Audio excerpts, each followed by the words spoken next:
ഒരുപക്ഷെ നമുക്ക് ഈ കഴിഞ്ഞ കാലഘട്ടത്തിൽ ഒരു കർത്താവിൻ്റെ വഴിയിലേക്ക് എത്താനായിട്ട് അധികം സാധിച്ചിട്ടില്ല. ഇതാ ദൈവം നമ്മുടെ മുന്നിൽ ഓടുന്നവരുടെ ഒപ്പം തന്നെ നമ്മളെയും എത്തിച്ചു നിർത്തുകയാ.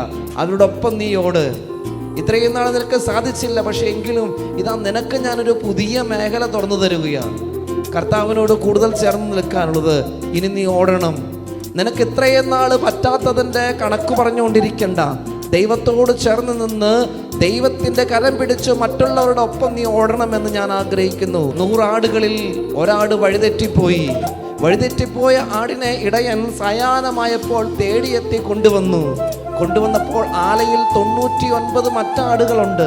വഴിതെറ്റിപ്പോകാതെ ഇടയൻ്റെ വാക്കും കേട്ട് ഇടയനോട് ചേർന്ന് നിന്ന് 99 ആടുകൾ ആലയിലുണ്ട്. നീ വഴിതെറ്റിപ്പോയതല്ലേ എന്ന് പറഞ്ഞ് ഇടയന വഴിതെറ്റിപ്പോയ ആടിനെ ബാക്കി 99 നല്ല ആടുകളിൽ നിന്ന് മാറ്റി വേറൊരു സ്ഥലത്ത് കൊണ്ടുപോയി പാർപ്പിച്ചോ? ഇല്ല. നീ വഴിതെറ്റിപ്പോയെങ്കിലും എൻ്റെ കാരുണ്യം നിന്നെ വലിയവനാക്കി. നീ വഴിതെറ്റിപ്പോയെങ്കിലും എൻ്റെ കാരുണ്യം നിന്നെ വലിയവനാക്കി. ആ വഴിതെറ്റിപ്പോയ ഒന്നിനെയും ബാക്കി 99നോടൊപ്പം ആലയിൽ കൂട്ടിച്ചേർക്കുന്ന ഒരു ദൈവമാണ് നമ്മുടെ ദൈവം.